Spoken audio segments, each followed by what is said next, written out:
Bağırdım bayağı titreye. Ne kadar derin bir asansör lan? Duysaydınız bayağı giderdiniz yuvarlayın. Atlayacağım mı oraya, ne yapacağım? Bana bak bana. Oo, yanına geçti. Çok iyi. Sahneye bak. Klip alırsın oraya güzel. Ne oluyorsa? Oraya oldu.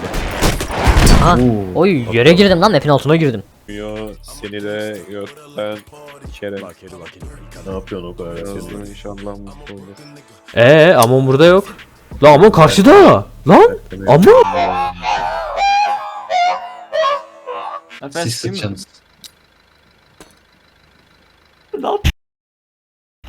Oğlum harbi sikeceğim alt yapısını yapacağım. Sikeceğim altı üstte atacağım. Yok lan. Lan haydi atmayın çökecek ya. Nasıl çekecek? Galatasaray'da. Oha, adamı öldürdüm.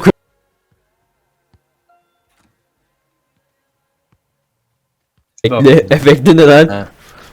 Editli. On the scent of something positive.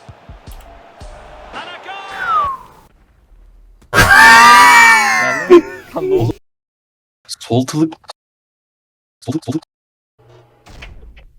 Hadi. Oy. Kaldır. Ay aşağı bak. Biraz Oğlum Eren çok iyi. baş. Eren çok iyi uçtu. Oğlum topu Eren yedim. 10.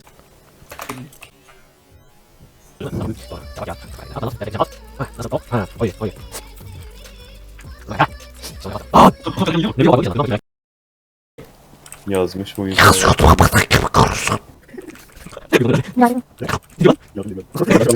Gördüm kanka, gitmiş olsun.